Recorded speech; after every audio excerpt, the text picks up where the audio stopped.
Kata Abu Hurairah, sami'tu Rasulullah sallallahu alaihi wasallam yaqul. Aku mendengar Rasulullah sallallahu alaihi wasallam bersabda. Kata Nabi, "Ma nahaitukum anhu fajtanibuhu."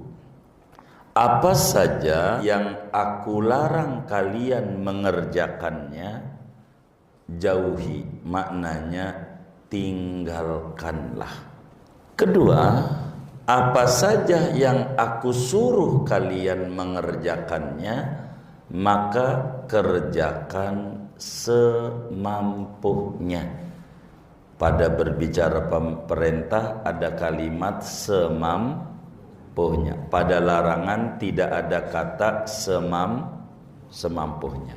Ketiga, penyebab umat terdahulu menjadi binasa, hidupnya sial dan celaka adalah banyak nanya-nanya dan menentang Nabi.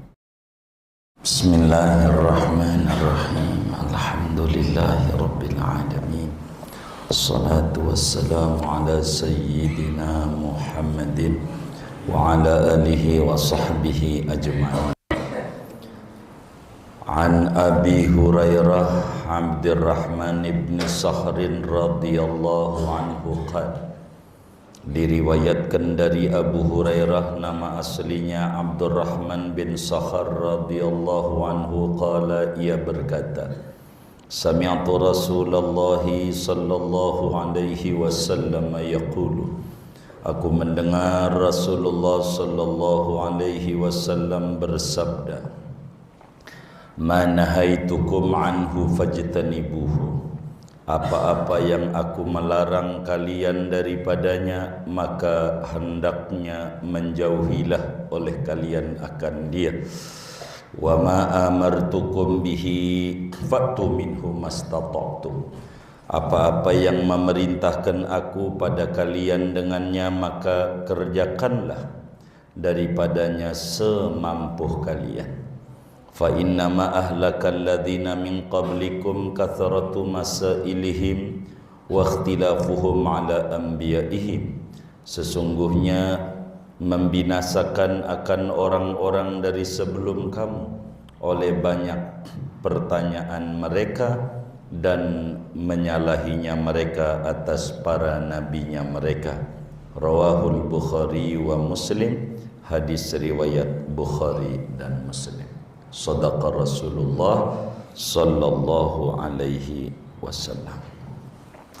Saudara sekalian yang mulia, malam hari ini kita masih membahas hadis yang ke-9 daripada hadis arba'in yang jumlahnya ada 42 hadis. Pertemuan sebelumnya dijelaskan tentang perawi hadis kita, yakni sahabat Abu Hurairah radhiyallahu ta'ala an, di mana beliau meriwayatkan hadis 5.374 hadis. Saya tidak mengulang sejarah hidup Abu Hurairah, tapi langsung saja malam hari ini memasuki pembahasan hadisnya. Saudara sekalian, kata Abu Hurairah, sami'tu Rasulullah sallallahu alaihi wasallam yaqul. Aku mendengar Rasulullah sallallahu alaihi wasallam bersabda. Apa sabda nabinya? Kata Nabi, ada 3 ini materi. Ma nahaitukum anhu fajtanibuhu. Apa saja, kata Nabi, yang aku larang kalian mengerjakannya, jauhi, maknanya tinggalkanlah.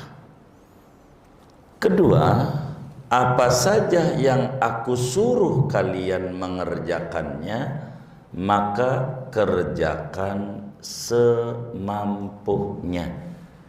Pada berbicara perintah ada kalimat semampuhnya. Pada larangan tidak ada kata semampuhnya.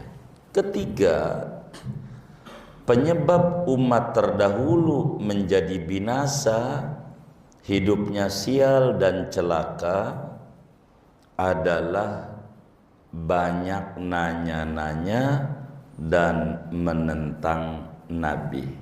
Ada 3 materi.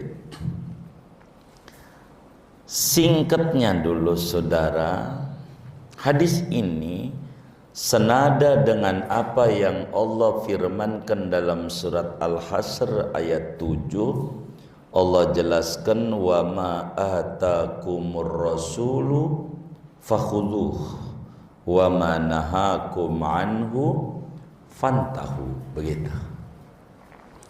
Apa yang Rasul datang kepada kalian membawa ajaran itu, pegang erat-erat, kata Quran. Apa yang Rasul larang, maka berhentilah, maknanya tinggalkanlah. Secara umum saudara, para ulama menjelaskan bahwa hadis ini memiliki faedah yang amat sangat agung yang perlu diketahui oleh kita bersama, yaitu Allah Subhanahu wa ta'ala telah menjelaskan di dalam Al-Quran yang berisi 6.666 ayat segala hal yang dibutuhkan oleh manusia terkait urusan agama. Apa saja semuanya sudah dijelaskan oleh Allah Subhanahu wa ta'ala di dalam Al-Quran.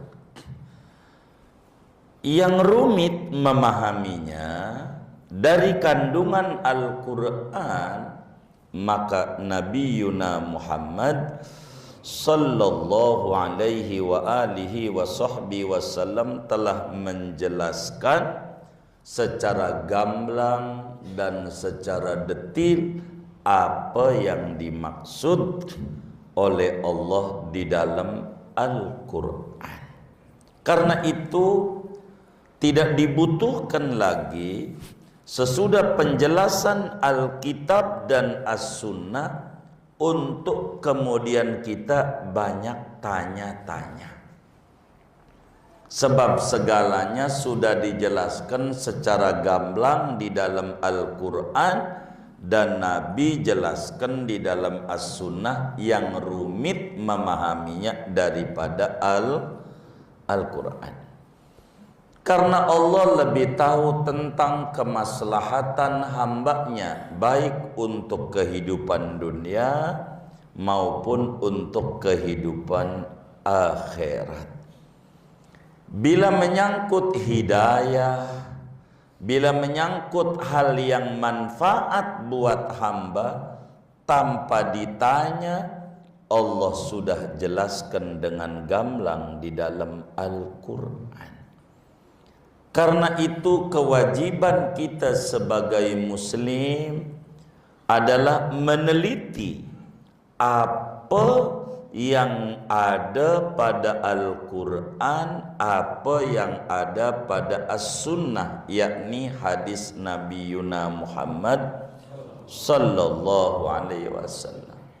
Oleh karena otak kita tidak sama, kemampuan daya serap kita tidak sama, ada yang lebih, itulah yang disebut ulama.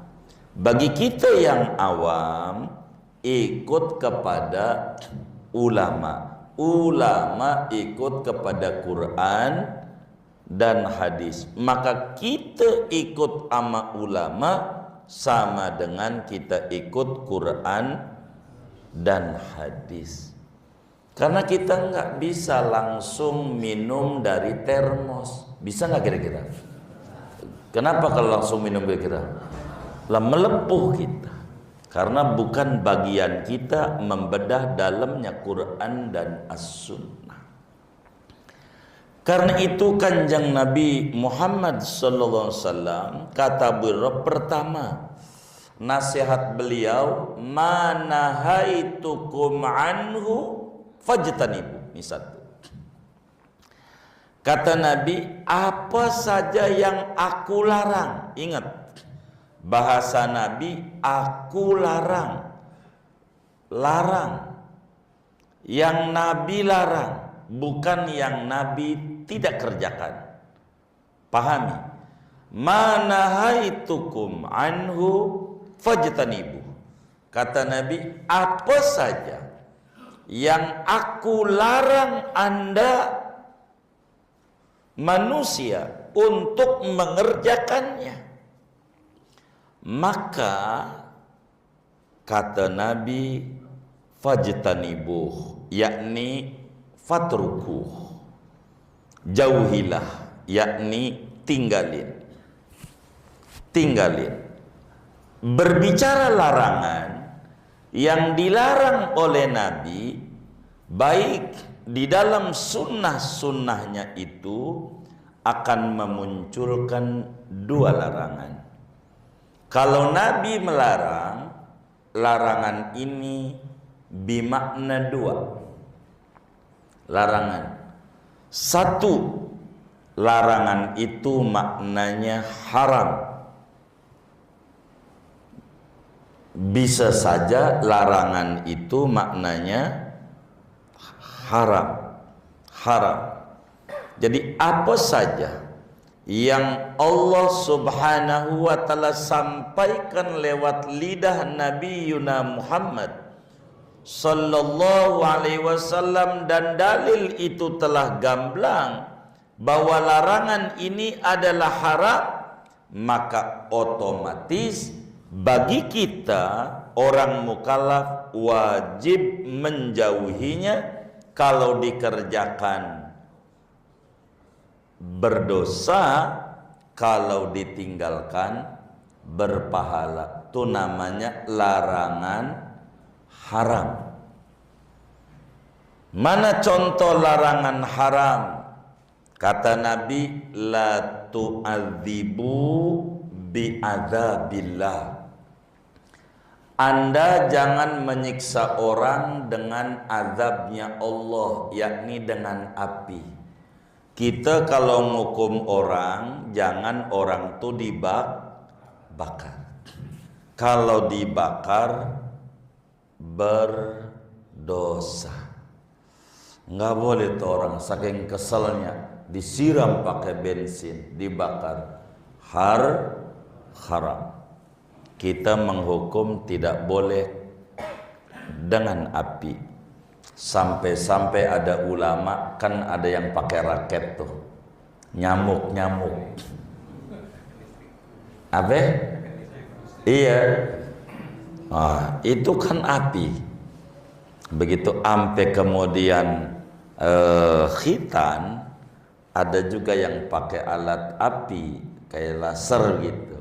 Itu menyebabkan impoten karena pakai api. Masih muda udah loyo. Tahu loyo nggak? Nah begitu. Yang Nabi larang apa aja jangan kerjakan. Jangan kerjakan ini pengertiannya satu, haram.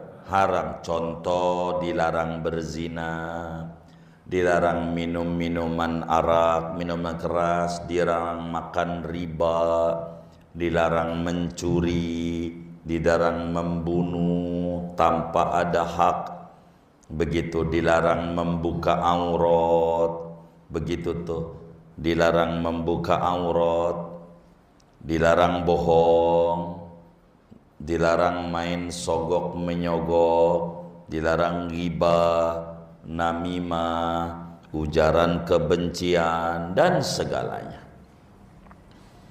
Ini kita kudu menjauhi.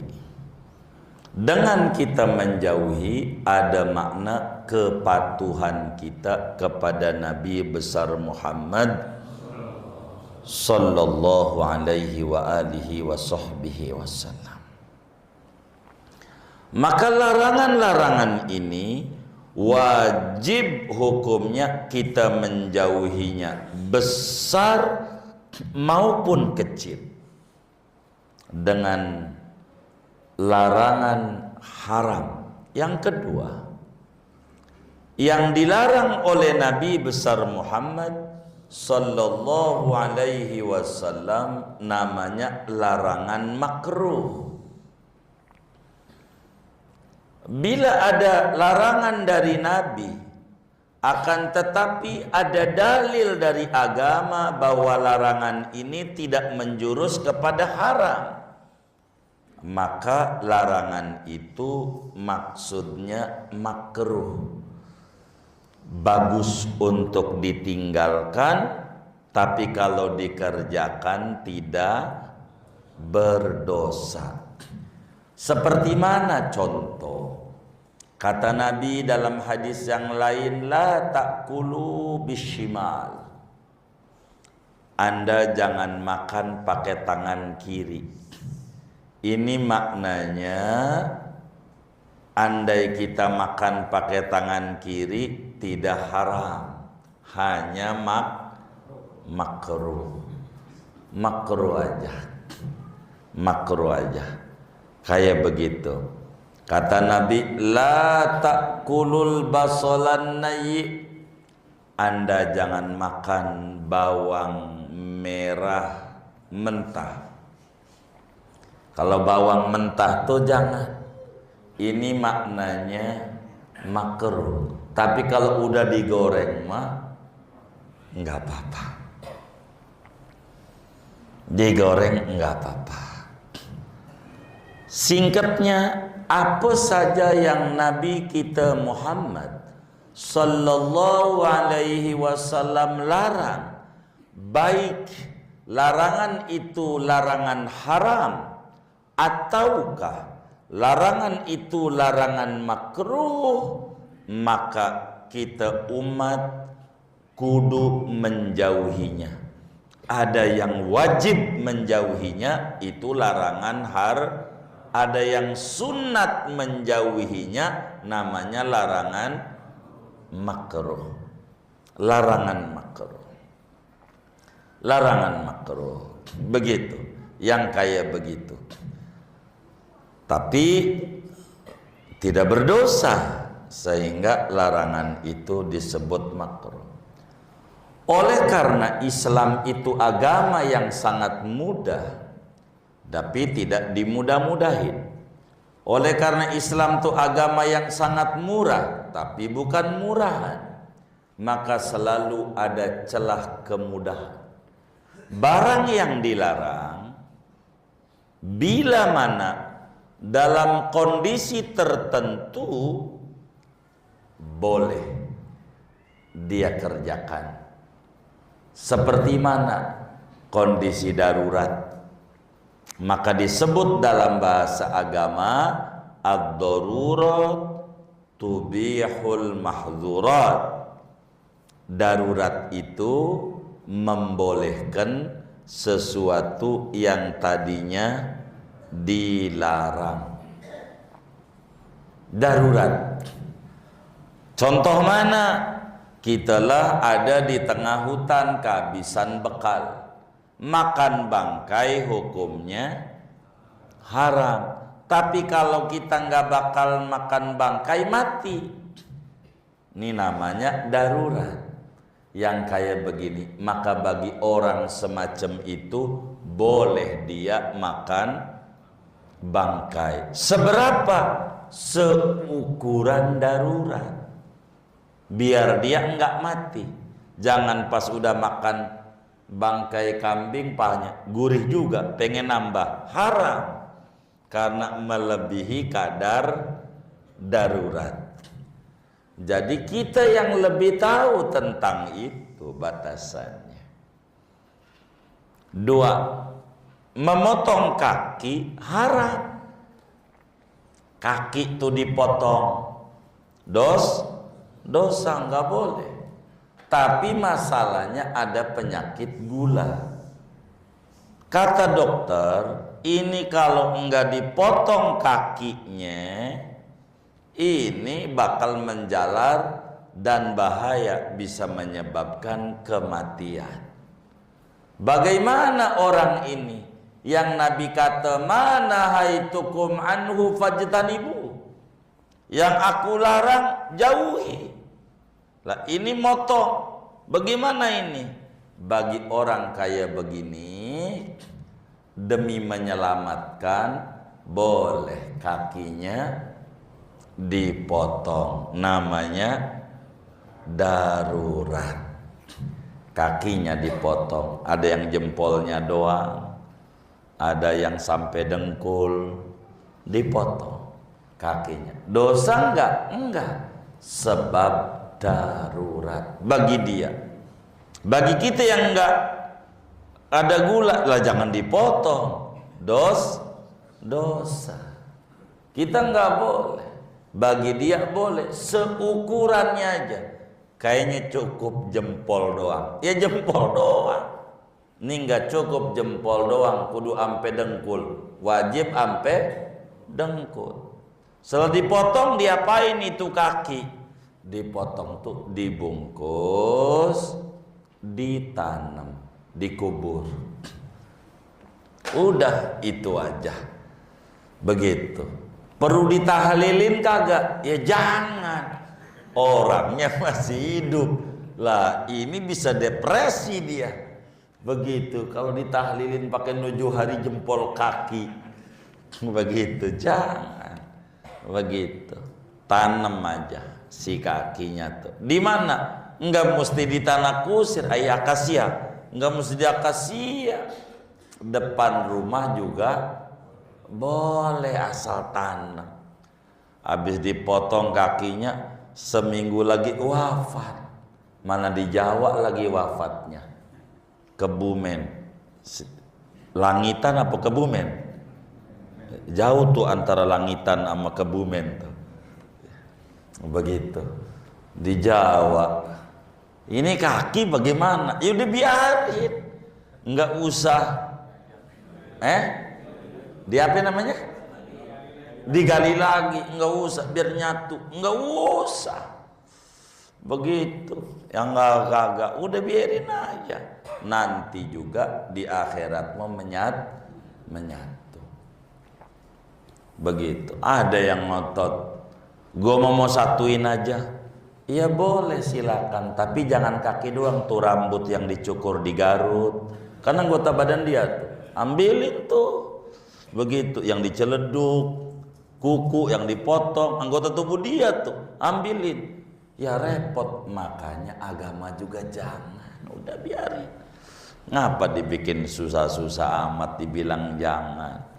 Udah aja. Nggak apa-apa, kaki mau depan rumah nggak apa-apa.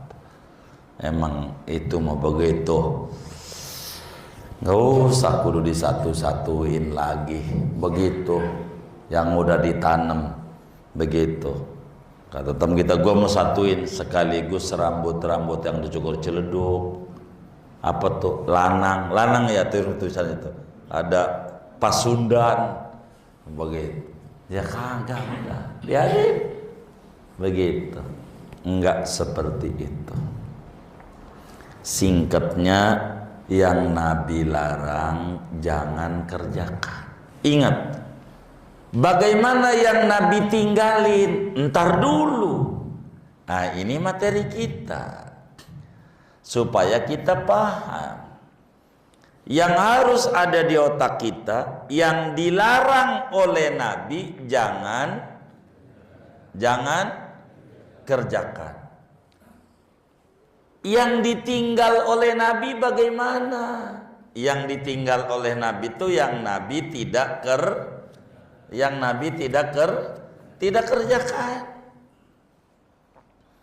Yang Nabi tidak kerjakan. Karena redaksi hadisnya, mana haitukum anhu fajtanibu. Apa saja yang aku larang, Lalu bagaimana dengan yang tidak dikerjakan? Begitu.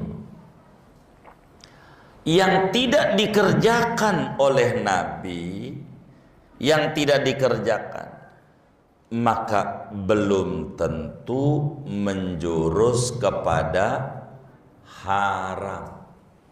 Enggak boleh kita berkata Nabi enggak kerjakan sama dengan haram. Itu namanya tidak paham agama. Ulama berkata at-tarku laisa bihujjatin fi syar'ina la yaqtadi man'an wala ijaba. Sesuatu yang ditinggalkan oleh Nabi itu bukan dalil dalam Islam yang menjurus haram dan tidak juga wajib. Yang Nabi tidak kerjakan tidak otomatis sama dengan haram. Sama dengan haram. Karena itu kata ulama, faman ibtagha hazran litarki nabina wa ra'a hukman sadiqan wa shawaba qad dhalla an nahjil adillati kulliha bal akhta'al hukmas sahiha wa khaba. Siapa orang memilih menyatakan haram lantaran Nabi tidak kerjakan, lalu dia mengatakan ini yang benar, maka orang itu sungguh telah tersesat di dalam metode pengambilan dalil daripada agama. Bahkan dia bakal menyalahkan hukum yang sebenar-benarnya hukum. Maka apa yang ditinggalkan oleh Nabi kita Muhammad sallallahu alaihi wasallam, artinya tidak ada penukilan dari sahabat menyatakan Nabi mengerjakan ini atau tidak mengerjakan ini, maka yang kayak begitu memiliki konotasi yang berbeda-beda di luar haram. Begitu. Seperti mana? Karena alasan dari apa yang Nabi tinggalkan itu macam-macam. Nabi tidak mengerjakan sesuatu, setidak-tidaknya ada 6 alasan Nabi tidak mengerjakan. 1, disebabkan bukan adat kebiasaan Nabi, bukan adat daerahnya Nabi.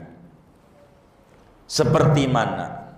Satu kejadian, sahabat Khalid bin Walid menangkap dob namanya. Dob itu binatang kayak biawak tapi bukan biawak. Kalau bahasa kita padanannya semacam belut tapi bukan ular. Bulut itu kayak ular tapi bukan ular. Begitu. Ad-dob itu kayak biawak tapi bukan biawak, kayak biawak. Khalid bin Walid nangkep itu dalam satu peperangan. Dibakar, disuguhi nama Nabi. Nabi tertarik pengen makan ini. Lalu dibilang Nabi itu dob, enggak jadi makan. Nabi enggak jadi. Kenapa? Kata Nabi, di kampung aneh enggak ada kayak begini. Enggak ada. Jadi enggak selera. Nabi itu meninggalkan sesuatu bisa jadi penyebabnya tidak selera karena tidak ada adat kebiasaan di kampungnya makan itu. Itu ditinggalkan oleh Nabi. Tidak makan Nabi dob, tapi sahabat semuanya pada makan. Halal. Nabi tidak makan dob bukan karena haram, tapi Nabi jelaskan tidak ada di kampung kami. Kayak kita orang Indonesia Makan di Arab aneh, makanannya ada sayur asem, nggak begitu. Aneh nggak biasa makan nasi panjang-panjang itu, begitu. Namanya basmati. Dia nggak suka tuh nasi Arab, nasi India, beras India yang panjang. Nggak kemudian sama dengan banyak. Ada orang nggak doyan duren, ada orang nggak doyan daging, ada orang nggak doyan ayam, macam-macam. Itu hal biasa. Nabi tidak kerjakan makan dob, tidak sama dengan dob itu haram. Tandanya sahabat pada makan, Nabi ngelihatin. Kalaulah haram pasti Nabi melarang. Jadi yang enggak dikerjakan Nabi bisa jadi penyebabnya karena tidak selera. Itu satu. Dua, yang tidak dikerjakan Nabi penyebabnya bisa jadi karena lupa.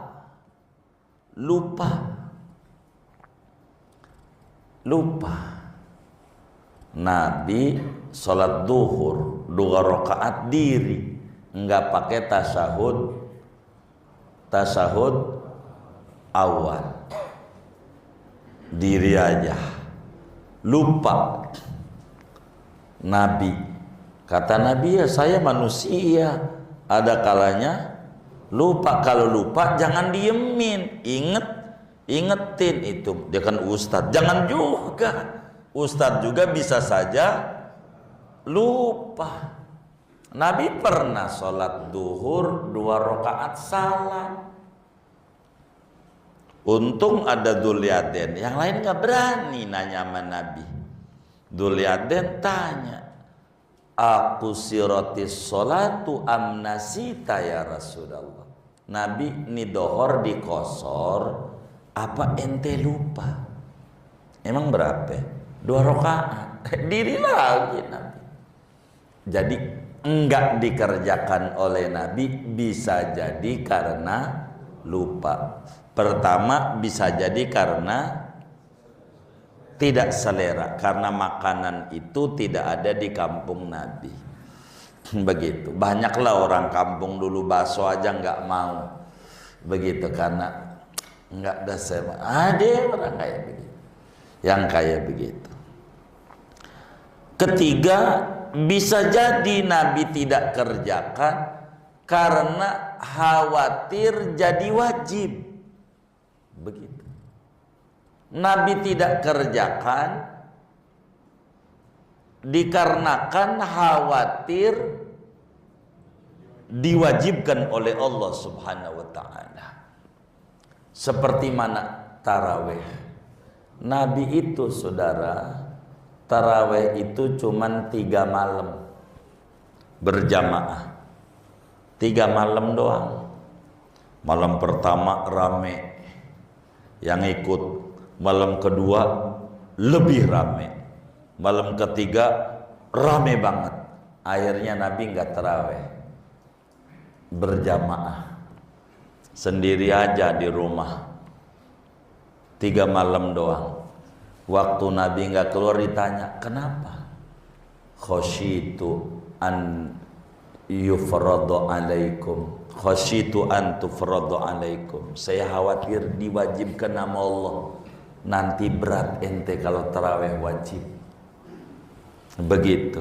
Maka ampe Nabi wafat, tarawih itu kagak berjamaah, sendiri. Ampe Abu Bakar jadi khalifah, tidak juga berjamaah. Pas Sayyidina Umar jadi khalifah, baru disuruh berjamaah. Yang Nabi tidak kerjakan. Jadi tarawih kita berjamaah ini perintah Sayyidina Umar.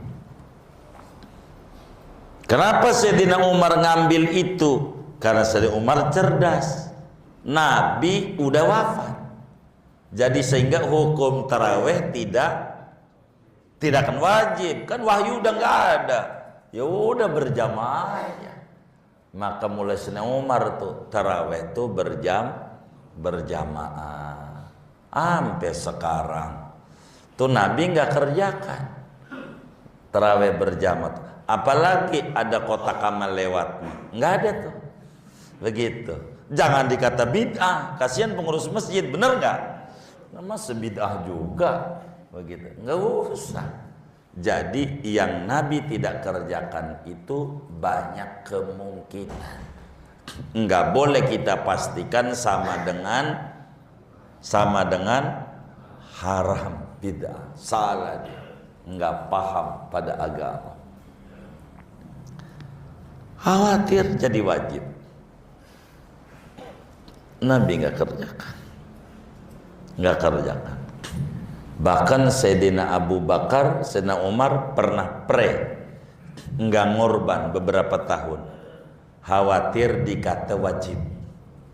Begitu, nanti bakal ngutang-ngutang demi ngorban, begitu, bakal jadi dosa. Sampai kayak begitu. Berikutnya bisa jadi Nabi tidak kerjakan karena belum terfikir oleh Nabi. Belum terfikir. Seperti mana? Seperti khutbah. Dulu Nabi itu khutbahnya pakai kayu. Kayu aja ditancepin. Pelepah kurma. Itu yang jadi nangis waktu diganti. Pelepah kurma tancepin, ya Nabi diri di situ. Lalu sahabat inisiatif bikin mimbar biar tinggi, kelihatan semuanya, gitu. Itu Nabi nggak kerjakan, sahabat yang kerjakan. Nabi iyakan. Sampai sekarang tuh khutbahnya pakai mimbar biar kelihatan semuanya, tinggi. Kalau di Mesir bahkan lebih tinggi, di atas kepala kita orang diri, kakinya khotib tuh tinggi banget, naruhnya muter-muternya itu. Itu mimbar. Nabi nggak kerjakan, sahabat kerjakan. Waktu si pelepah kurma ditancepin, dicabut, diganti mimbar, nangis. Kedengeran nama semua sahabat. Dia suka diceramain tuh kalau maulid. Saya tidak pada bagian itu menerangkannya. Kita nerangin mana haituku, materi kita. Berikutnya yang Nabi tidak kerjakan bisa jadi penyebabnya karena khawatir goyang hatinya para sahabat. Goyang hatinya para sahabat. Seperti mana? Seperti Ka'bah. Saudara, Ka'bah itu dari zaman Nabi Ibrahim panjangnya 14 meter. Panjangnya berapa? 14 meter. Itu Ka'bah. Dulunya, aslinya. Lalu oleh orang-orang Quraisy sebelum Nabi dipotong 12 meter. 12 meter. Dan itu sampai sekarang panjangnya Ka'bah itu berapa? 12 meter.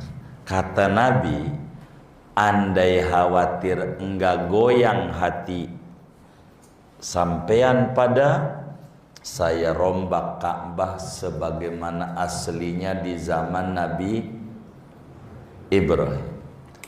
Maka karena khawatir goyang hatinya orang Quraisy saat itu, maka Ka'bahnya dibiarkan apa adanya. Tapi ada hikmahnya. Maka bila kita sholat di Hijr Ismail 2 meter dari Ka'bah, maka sama dengan sholat di dalam Ka'bah. Kenapa? Kenapa? Iya karena tadinya panjang. Maka kalau sholat di Hijri Ismail jangan jauh-jauh dari Ka'bah. Kalau kita bukan raja kan gak bisa masuk ke dalamnya. Kalau kita pengen masuk nih Ka'bah, ya kan kotak. Ini kan Hijri Ismail. Di sini rada mepet dah dengan Ka'bah. Itu sama dengan kita sholat di dalam Ka'bah. Ambil sekarang buat nolongin kita. Nabi nggak kerjakan, ngebenerin kayak aslinya, biarkan itu. Tapi Nabi sampaikan aslinya segini. Begitu kata Nabi.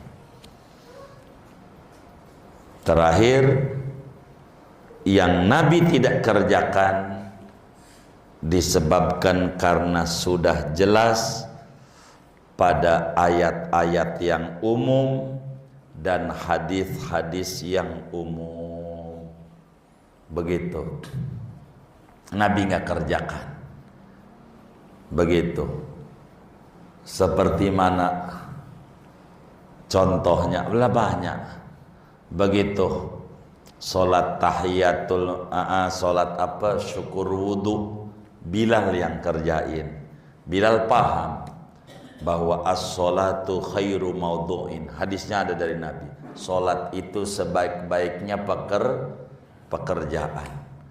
Maka kemudian itu Bilal setiap habis wudu salat, habis wudu salat, habis wudu salat. Itu Bilal. Kalau kayak saudara taraweh 2 rakaat taraweh, wudu, salat lagi. 2 rakaat wudu, salat lagi. Itu Bilal kerjaannya. Kayak begitu tuh Bilal. Sampai Nabi bilang, amalan apa Bilal? Ampe suara sendal ente di surga waktu Isra Mi'raj saya dengar lebih dulu. Ana setiap wudu saya pakai sholat. Setiap wudu saya pakai sholat. Setiap wudu sholat. Bukan sholat wajib Nabi, bukan sholat aja. Ulama menyebut namanya sholat syukur wudu. Banyak begitu. Maka apa yang dikerjakan oleh kaum muslimin yang Nabi tidak kerjakan enggak otomatis sama dengan haram. Dilihat kaedahnya. Masuk pada kaedah wajib ya wajib, masuk pada kaedah sunnah ya sunnah, masuk pada kaedah haram, masuk pada kaedah makruh, masuk pada kaedah mubah. Kayak kampus ya Nabi nggak bikin kampus.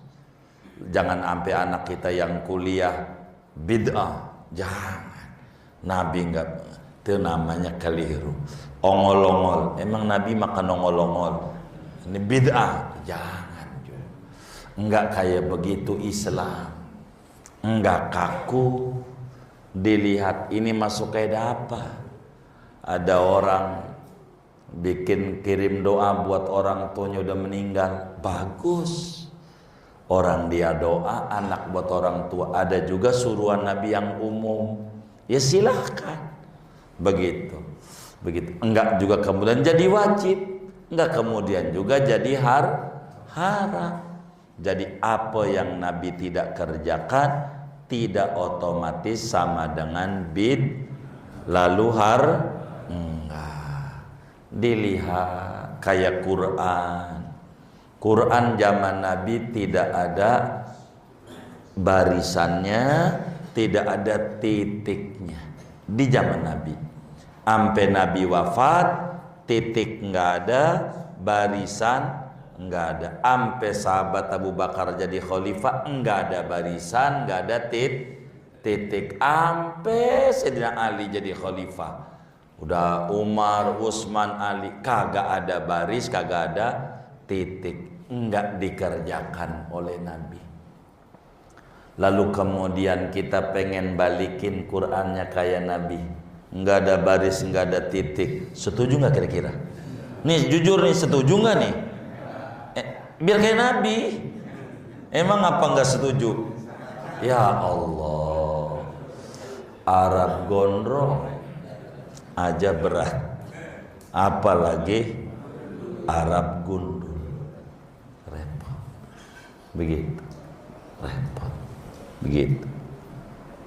maka kemudian enggak kemudian jadi haram. Banyak dalil ayat yang umum, waf'alul khaira la'allakum tuflihun.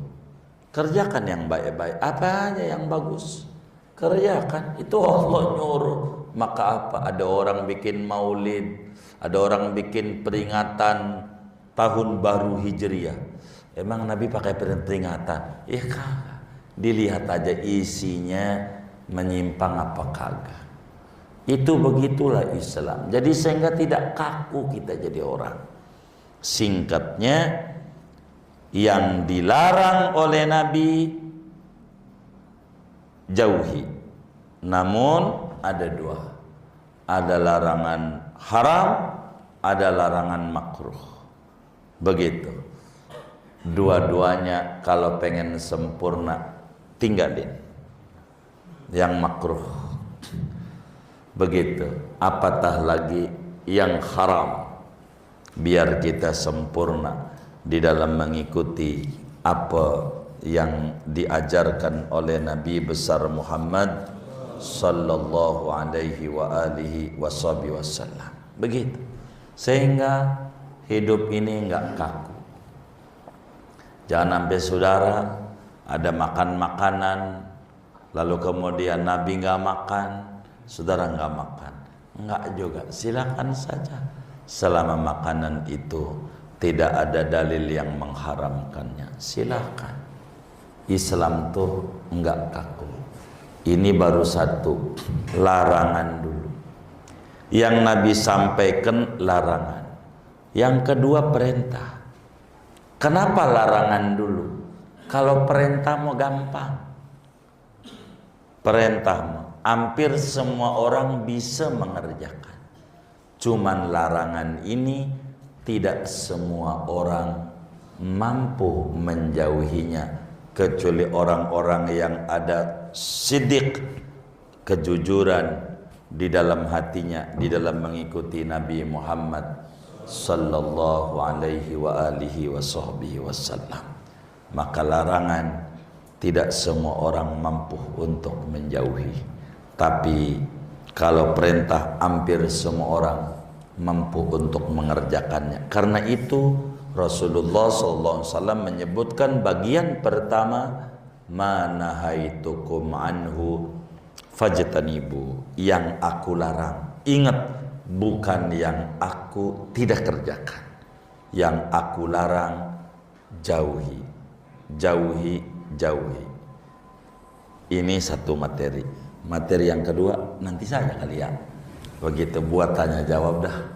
Wallahu a'lam bishawab. Jadi nanti ingetin saya lanjutannya, wa ma amartukum bihi fa'tu minhu mastata'tum. Itu materi kita. Pada materi lanjutannya ada yang ditanya mungkin dari materi ini atau di luarnya, sebelum doa dipersilahkan. Wallahu a'lam.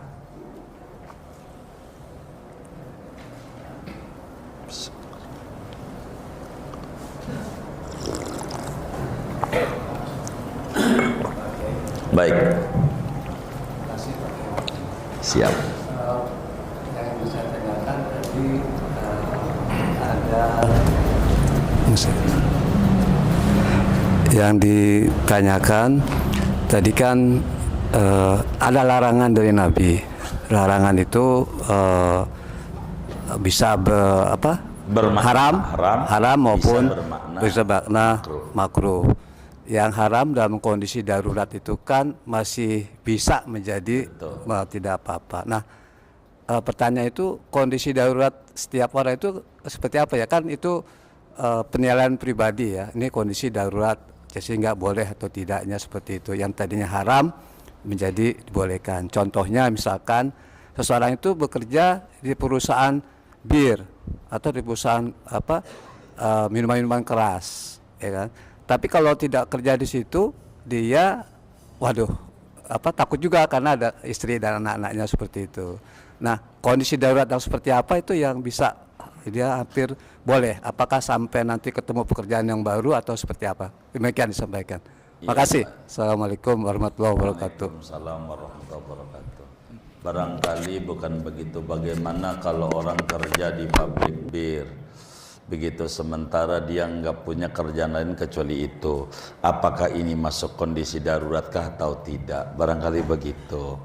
Karena tadi sudah kita bedah bahwa bila dalam kondisi darurat seperti kita di tengah hutan, kehabisan makanan, kalau enggak makan yang ada cuman bangkai, kalau enggak makan bangkai maka menjadi mati, maka Islam akan melihat mana yang resikonya paling dikit, begitu. Sehingga ini masuk pada kategori darurat. Bagi dia boleh tuh makan bangkai, tentu tidak seluas-luasnya seukuran ya daruratnya. Kalau seukuran kata dia, nih kayaknya udah nggak gemeter nih badan, ya sudah berhenti, walaupun masih lapar, begitu. Nah, kalau ditanya bagaimana ada orang kerja di pabrik bir, apakah kemudian dia kudu berhenti begitu? Maka kemudian jawabannya dilihat. Kalaulah kemudian orang itu masih punya pekerjaan yang lain yang halal, maka dia tentu dia tinggalkan kala itu juga.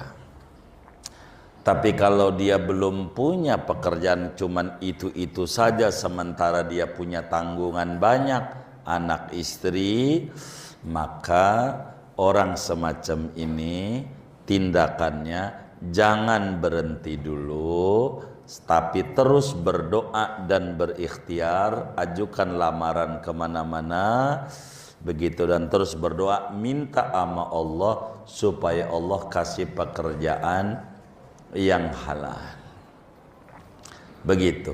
Maka ketika dia sudah dapat itu, maka baru dia tinggalkan, begitu, baru dia tinggalkan. Tapi kalau kemudian orang itu, andai saya tinggalkan masih ada kok kontrakan 10 pintu, ya tinggalkan saja. Kalau model kayak begitu, maka nanti bisa dilihat dari kasus-kasusnya orang itu. Tapi kalau cuman itu aja pekerjaan tanpa ada yang lain dan gak bisa kecuali hanya itu doang, maka jangan berhenti dulu, tapi ikhtiar dan berdoa, doa minta sama Allah biar diberi pekerjaan yang halal. Yang kedua, lamarannya disebar. Bila udah dapat, baru dia tinggalkan. Seperti itu dia. Bila kasusnya seperti demikian. Tapi kalau dia pribadi doang mah dan dirasa imannya kuat, saya mau kuat biar kata makan daun pisang juga, tinggalin. Nah, inilah yang akan dia untuk menilai mengetahuinya. Standarnya sudah ada. Darurat itu begitu. Darurat begitu. Wallahu a'lam. Boleh, silakan. Waalaikumsalam. Istilah toyib dalam pengertian tidak ditinggalkan Nabi di kategori yang mana? Baik. Istilah toyib tidak toyib, Mas. Apa tuh? Di dalam larangan Nabi yang tadi yang tidak dikerjakan ada istilah tidak toyib. Istilah toyib. Sila toyib. Istilahnya. Toyib. Gimana? Istilah toyib Gimana? dalam yang tidak dikerjakan oleh Nabi itu dalam istilah umum disebut bid'ah.